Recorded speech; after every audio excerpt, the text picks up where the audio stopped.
Hello বন্ধুরা, পরিবর্তে সবাইকে স্বাগত জানাই। বন্ধুরা, আজকে আমি একটি রেসিপি তৈরি করতে চলেছি। আপনারা সবাই খেয়ে থাকেন, তবুও আজকে আমি ফার্স্ট টাইম একটা রেসিপি রান্না করার ভিডিও দেখাবো, আর সেটি হচ্ছে আলুর দম। তো আপনারা দেখতে থাকুন আলুর দম আমি কিভাবে করছি। যারা জানেন তারা তো আমার থেকে অনেক ভালোই জানবেন, আর যারা জানেন না তারা একটু শিখে নেবেন আর কি। তো ঠিক আছে, চলুন দেখানো যাক আলুর দমের রেসিপিটি। দেখতে পাচ্ছেন আমি নিয়ে নিয়েছি কয়েকটি আলু, কয়েকটি কেটে রেখেছি, আর এটি নিয়ে নিয়েছি। এগুলোকে আমি ভালো করে কেটে ধুয়ে এগুলো প্রথমে সেদ্ধ বসাবো। সেদ্ধ বসিয়ে তারপরে দেখুন এখনও কাটছি। আমার এখনও কাটা পর্ব চলছে। কিছুটা কেটেছি আর কিছুটা আপনাদেরকে ভিডিও করে দেখাচ্ছি। কাটা শেষ হলে আবার তখন রান্না করা দেখাবো। দেখতে পাচ্ছেন এখানে আমি সেদ্ধ করার জন্য একটা কুকারে আলুগুলি দিয়ে দিয়েছি, কাটা আলুগুলি, এবং এতে সামান্য হলুদ আর সামান্য লবণ দিয়ে এটিকে সেদ্ধ করব, যাতে ভালোভাবে লবণটা ঢুকে যায় ভেতরে, এবং তারপরে এটি তেলে ফ্রাই করব। সে তখন দেখতেই পাবেন। তো চলুন বাকি কাজগুলো করি। হ্যাঁ, এবার সেদ্ধ করার জন্য যেটা করতে হবে আমাদেরকে, একটু সামান্য জল দিয়ে এটিকে ডোবার মতো করে একটু সেদ্ধ করতে হবে, যাতে আলুগুলো একটু ডোবে, নইলে ভালোভাবে সেদ্ধ হবে না।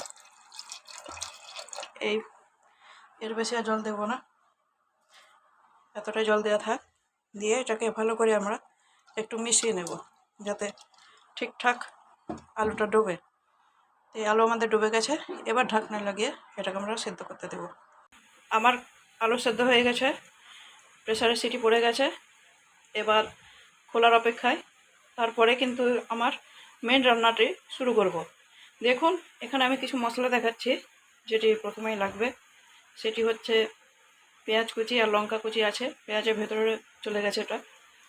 সামান্য টক দই, একটা টমেটোকে পিউরি করে নিয়েছি, আর এখানে একটু গরম মশলা রয়েছে শুকনো, যেটা হচ্ছে দারচিনি, দুটো ছোটো এলাচ, দুটো লবঙ্গ, আর সামান্য একটু গোটা জিরে, আর আপনার এখানে রয়েছে রসুন আদার পেস্ট।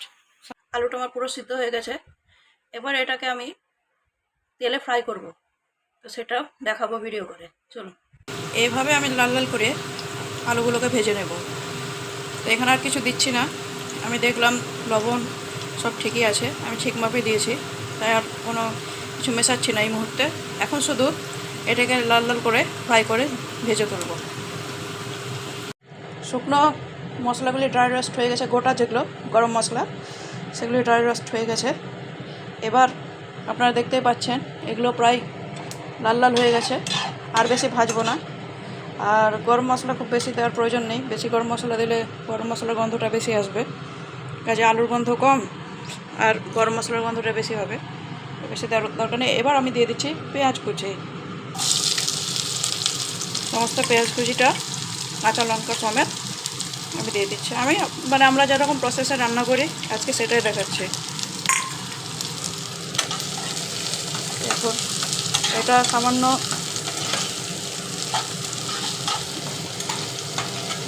ফ্রাই হয়ে যাক, দিয়ে তখন আদা রসুনের পেস্টটা এটা দিয়ে সামান্য একটু রান্না করব। আমি একটু আঁচটা বাড়িয়ে দিই, গ্যাসের ফ্লেমটা একটু বাড়িয়ে দিই, মানে লো টু মিডিয়াম করলে পরেই ঠিক হবে। লো টু মিডিয়াম করে দিয়েছি, সময়টা একটু কম লাগবে। এবার কিন্তু বাকি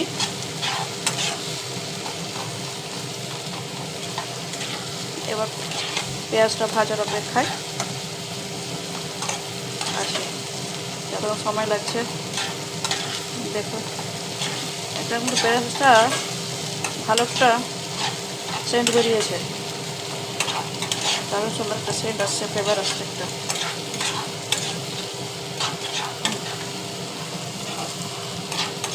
ততক্ষণ ভাজতে থাকি বন্ধুরা। আমার পেঁয়াজ ভাজা হয়ে গেছে।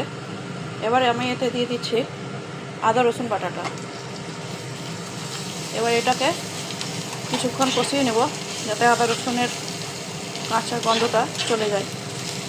ততক্ষণ আমি এটাকে ভালো করে কষিয়ে নেব। প্রথম ভিডিও করছি বন্ধুরা, ট্রাইপড নেই, তাই জন্যে এরকম অসুবিধা হচ্ছে। এক হাতে ধরে আছে ফোন আর এক হাতে রান্না খুন্তি নাড়ছি।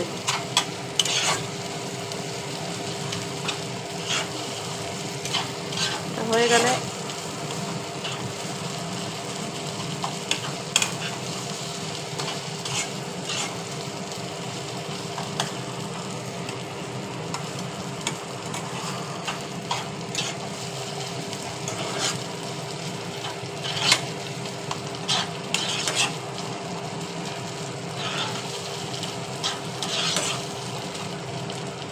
আমার মশলাটা ভাজা হয়ে গেছে। এবার আমি এতে দিয়ে দিচ্ছি টমেটো পিউরির। এখানে কিন্তু টমেটোটা রান্না হয়ে গেছে, টমেটো পিউরিটা। এবার এখানে কিছু গুঁড়ো মশলা আমি ব্যবহার করব। প্রথমে ব্যবহার করছি একটা ছোট্ট চামচের 1 চামচ ধনে গুঁড়ো। তারপরে ব্যবহার করছি একটা ছোটো চামচের 1 চামচ, দেখতে পাচ্ছেন চামচের সাইজ, জিরা গুঁড়ো। এটা ব্যবহার করার পরে এবার যেটা ব্যবহার করছি সেটি হলো, এমনিতে আলুতে হলুদ ছিল, তো সামান্য একটু হলুদ, খুব বেশি দেবো না, সামান্য একটু হলুদ। এবার এগুলো আমি সব ভালোভাবে এই মশলার সঙ্গে মিশিয়ে নেব।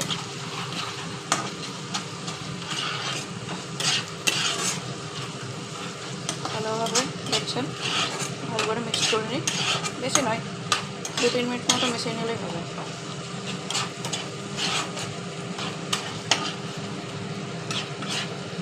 হ্যাঁ, এখানে আরেকটা জিনিস লাগবে ফ্রেন্ডস, সেটি হচ্ছে এখানে যেটি লাগবে বলেছিলাম, সামান্য একটু কাশ্মীরি লাল লঙ্কার গুঁড়ো, যাতে কালারটা খুব ভালো আসে সেই জন্য। দেখুন কালারটা কত সুন্দর চলে এসছে মশলা থেকে। মশলাটা একটু তেল ছেড়ে দিলেই, তেল তো প্রায় ছেড়ে দিয়েছে, আর একটু খানিক কষিয়ে নিলেই আমাদের আলুর দমের মশলা রেডি হয়ে যাবে।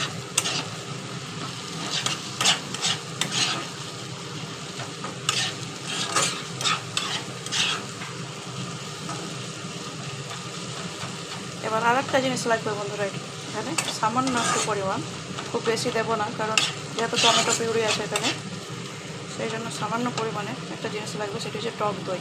দেখতে পাচ্ছেন বন্ধুরা, আমার ছোট্ট বাটি, কিন্তু বাটিটা খুব বড় নয়। টক দই আমি এখানে দিয়ে দিলাম।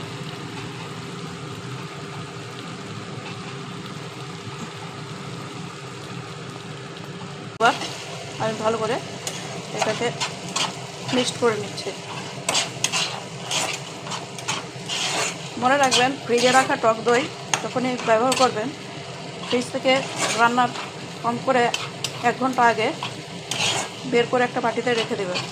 তাহলে এই গরম অবস্থায় ফ্রিজের টক দই যদি ডাইরেক্ট দিন, তাহলে পরে ছানা কাটা হয়ে যাবে, একদম ছানা হয়ে যাবে দইটা। জিনিসটা দেখতেও ভালো লাগবে না, কীরকম একটু লাগবে।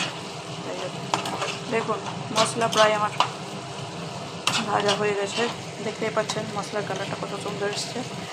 এবার আমি এখানে একটু জল মিশিয়ে দেবো, যেরকম ঝোল করব সেই অনুযায়ী। তো জল মেশানোর আগে এই আলুর দমগুলো একটু দিয়ে আমাকে ভাজতে হবে এই মশলার সঙ্গে, তারপরে জল মেশাবো। এইভাবে কিন্তু আলুর দমটা এই মশলার সঙ্গে মাখিয়ে নিতে হবে। আমার আলু মাখানো হয়ে গেছে মশলার সঙ্গে। এবার আমি একটু জল মিশিয়ে দিচ্ছি। এটা দইয়ের বাটিটাই ছিল, অসুবিধা নেই জলটা দিলে।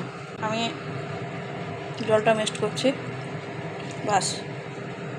এবার মিনিট 5 আমি ফুটতে দেবো ওটাকে। দেখতে পাচ্ছেন আমার আলুর দমের রেসিপিটি হয়ে গেছে। আমি আর শুকনো করব না, একটু ঝোল ঝোল থাকবে, সেই কারণে আমি এই অবস্থাতেই বন্ধ করে দেবো এবং স্ট্যান্ড বাই মোডে রেখে দেবো। আর শেষে আমি একটু ঘি মিশিয়েছি, আপনারা যারা ঘি পছন্দ করেন তারা মেশাবেন। আর একটু সামান্য 1 চিমটি চিনি মিশিয়েছি। তো ঠিক আছে, আজকে এই পর্যন্ত।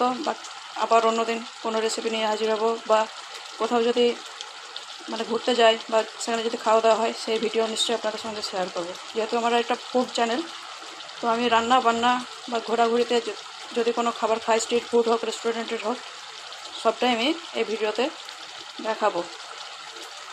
তো ভালো থাকবেন সকলে। আমার আলুর দম রেডি হয়ে গেছে। তো দেখতেই পাচ্ছেন রান্নার পরে এটি কত সুন্দর দেখতে হয়েছে এবং খেতেও কিন্তু অপূর্ব। এভাবে আপনারা এই প্রসেসে যদি সিম্পলভাবে রান্না করেন, টাইমটাও কম লাগবে, আবার খেতে অসাধারণ হবে। আজকে এই পর্যন্ত, নেক্সট কোনো ভিডিওতে আবার দেখা হবে। Thank you so much.